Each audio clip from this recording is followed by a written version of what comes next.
Okay, so thank you so much for joining us. Welcome back to my channel. This is the Nita Marie Show, and I'm here with Lily Craven, sister content creator. Hello. Last call for orgy. Fuck me. Okay, that's funny. Okay, that's a good bleeper. That's a good.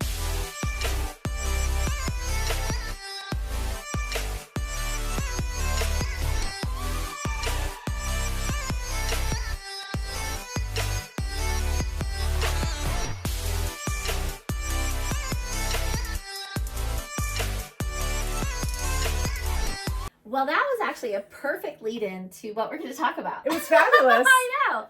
Doesn't get better than It that. doesn't. I know.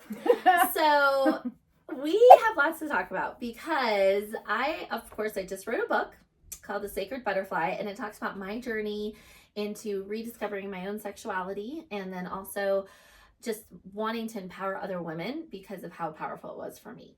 So I'm passionate about helping women, but as you know, we are in the adult content creating business. Yes. And I have had some pushback from some of my Christian friends. So I wanted to read a paragraph about that in my book, and then I'd just love to get your opinion. Okay. Okay. So although I was blossoming and rediscovering my sexuality, this transformation was met with resistance from some people around me. Coworkers reported me, claiming I was being a bad leader and setting a poor example for my team. Christian friends removed me from leadership positions, believing that expressing myself sexually conflicted with being a Christian leader. On Facebook, some people unfriended me and others gossiped behind my back, accusing me of selling my soul to the devil. Ouch. Yeah. So that was, yes. Yeah. That's brutal. Mm-hmm. So I'd love to know your opinion on that. My honest opinion. Yeah. Wow. Okay, so my honest opinion of that would be why, well, I have a couple questions. Okay. And I know it's your interview, but why would you insist on sticking with the Christianity if it is not in line with their belief system? Oh, that's a good question. Because to me, Christianity is about a personal relationship with God and not how other Christians express their relationship with God. So if I was just religious, then I would leave the faith because I didn't want to be part of the religion. But Correct. It's more about a faith, and it's about what God has done in me and in my life. And because I've experienced that, I can't leave my faith. I can't leave my relationship with Jesus just because someone is living out their faith in a toxic way. Okay, but if it doesn't go in line with, so Christianity would be, it is a religion. You know what I mean? It is Christianity as a whole, and is a religion. and it is Yes. coming together with Mm-hmm. this similar belief system. Yeah. So why, if it's a personal relationship with God, why not have the personal relationship with God? Why name it the Christianity, which is a specific set of rules? Yes. So Well, it's not really a specific set of rules. Being Christian, a way of life. It's a way of. Well, it's not even that. Okay. Really, the only thing that determines someone from being Christian is whether or not they've accepted Jesus into their heart. Okay. That is the only thing you need to call yourself a Christian. Okay. I did not. Yeah, that makes even more sense. So that answers it. So, but let me just add to that. But what happens is that people get influenced by church leaders to think that, okay, now I accepted Jesus into my heart. Now I have to follow the Bible. Now, I believe there's a lot of really great things in the Bible. Mm-hmm. However, everything in the Bible is based on perspective. Correct. And it's based on if you take it literally or if you take it out of context. And so what's happened is there's a lot of church leaders who have taken things out of context to control people. Correct. To say, Jesus said this, or it's in the Bible this, and so that means you have to live your life this way. Correct. But in reality, Jesus was all about love, and he was all about forgiveness, and he was all about loving each other and loving God. And he was not all about a bunch of rules. Even though he was raised Jewish, which had all the rules, he came to debunk all of the rules that the Jewish religion had and said, no, we have to focus on love and faith, not all these rules. But what's happened is that Christian leaders have turned it into rules. True, but they also, who's to say that you wouldn't be, and I'm not saying you are, but who's to say that you are not interpreting it in a way that makes something that is wrong right in your own mind? Sure. So the same way, say, if a church leader is thinking that he's not turning the rules to control people into evil, he's getting them to stay in order for the end result of going to heaven, salvation and all that. So and there are many that they're just straight wrong, like evil, but so there are some that will keep you in line with certain interpretations of that, but ultimately I see it more as ultimately we're good people.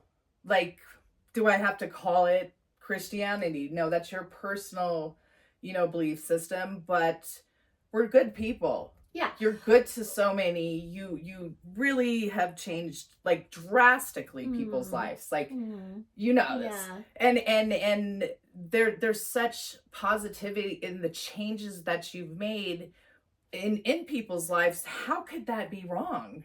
Right. And I think that's a great question. And part of what you were saying, I wanted to touch on of people are going to criticize me saying I'm justifying what I'm doing in the name of God, right? Because there are people that also do things like kill someone or murder someone and say, God told me to do it. Yeah.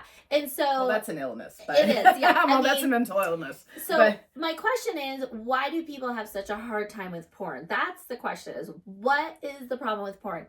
And the problem is... Yeah. So I know you have an opinion on this. So in my mind, the problem with porn is that it can cause men and women to desensitize themselves to sexuality and to lose intimacy. So intimacy is what I believe Jesus really wants us all to have in our relationships, is intimacy, because that's when we really feel loved. And we've changed that into just turning it into sex. And porn can add to that, because if a man doesn't want to be intimate with his wife and he just wants to get off, he can watch porn and just get off. And so my opinion is that those problems are there anyway. Mm-hmm. So I'm not going to fix a man's problem. He has to work on that himself. I'm not going to fix that. But what I can do is I can help women. I can help women in this industry feel safe to be able to create content in an intimate way that doesn't feel like they're just being used. So that's why we do girlfriend events, so that we're building relationships. So that means when I do, might do a scene with you, I like it because you're my friend that we also have this sexual attraction with. Okay. Right? So I'm creating... well, you don't like girls, so... No, I'm not even saying I wasn't even saying about that. But you're taking a situation that porn is already here. Yes. It is already here. We're not going to fix the men's disconnection. And we're not going to stop our society is not going to stop it. So I'm going to take advantage of, and that not in a taking advantage of, like, in a way that we're like, putting girls out there and like taking advantage of them, not like that. But I'm going to use my knowledge in marketing and empowerment that are already here. We're going to do this in the most safest, most positive way possible. Most empowering way possible. And make money. Because the ultimate goal is the money. But see, I feel like I've gotten way more out of your group than money. Like, by far. Yeah. But at the same token, the problem of porn is already there. Right. I believe and I guess I do porn, but I believe it is a huge societal problem. Oh yeah, I mean, But it's already is. there. And it's not really porn that's the problem. It could be. Well, not. But it's the fact that men are disassociating from their actual relationships to watch just porn. But it does. But people don't have to be like relationships and porn. They can bring it in. Yeah, it can make it better. Any way you hit, whichever angle you hit. If I say, because I could say that porn should be, it's not intimacy at all. But there are couples that's how they create. That's what they do for fun. So every single time you say a but, so it always feels like I'm talking out of 10 sides of my face because I agree with it. I don't agree with it. I agree with this. It's a societal problem, but overall it's a societal problem. Yes.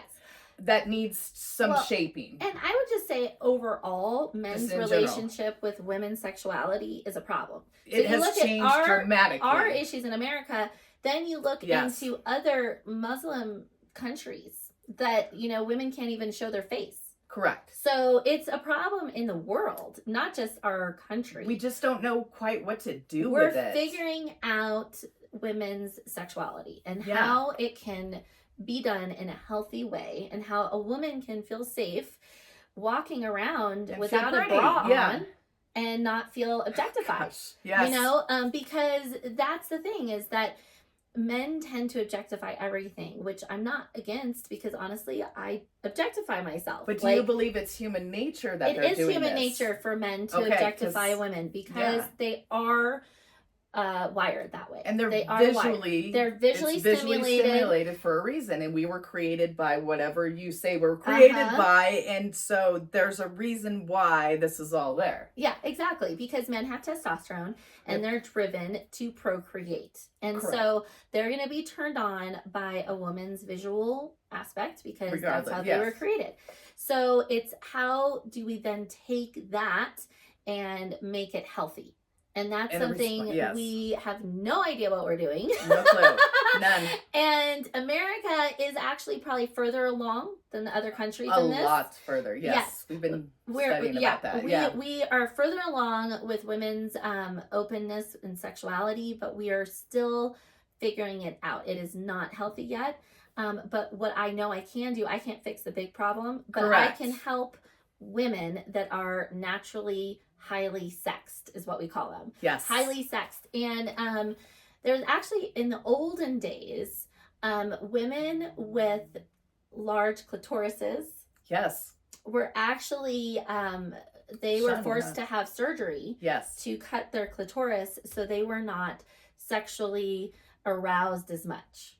And the men that had extra large under areas that was not a good thing. It was because that meant that they were ones that were overstimulated and they were, so when you lift up the little leaf and he was extremely small, that was the kings and the queens were extremely small always.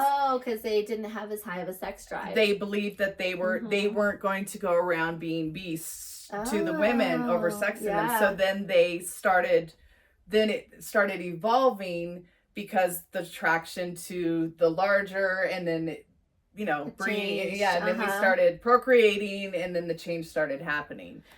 That's interesting. I didn't know that about the men. I knew that about the women. A great little animated cartoon about people with small. Well, and so that makes a lot of sense. But going back to the women is, I believe there's women that are naturally highly sexed, is what I call them. And we tend to be very passionate people. We tend to be very creative. We tend to really enjoy sex. And I think a lot of women have the ability to do that, but then there's certain women that I believe are gifted.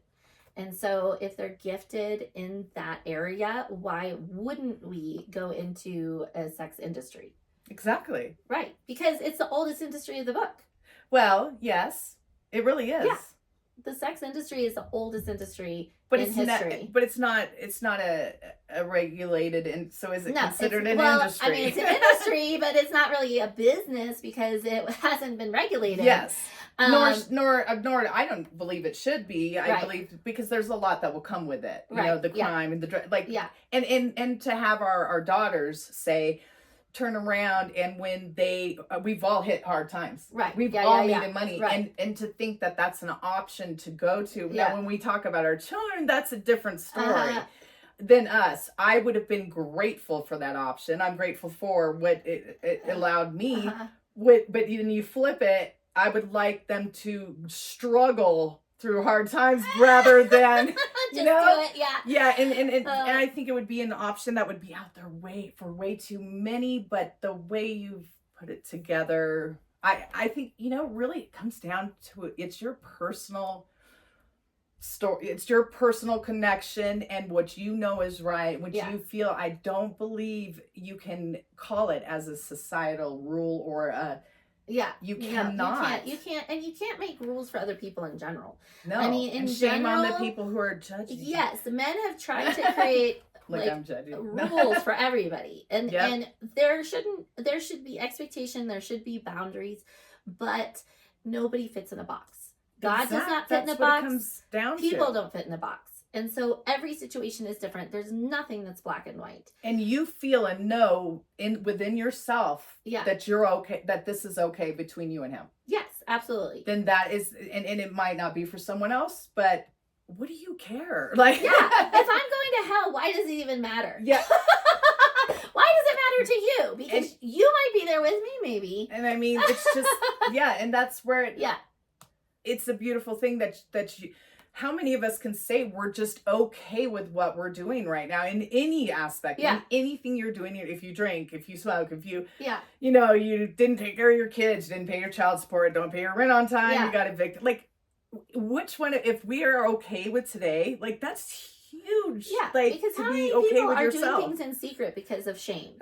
Everybody. And shame is the worst feeling you could ever feel as a human And being. then the guilt that comes with it. And then you have guilt. And so if you're doing something that you feel like is unacceptable to God and you You have gotta shame talk. over it, then that is Satan getting the hold of you, is that shame. Or that's because, telling you that what you're doing, you're not okay with within Right. yourself. and like, then that shame is what makes you feel worse and worse and worse, and what Yep. makes you keep things from people, and it keeps things secret.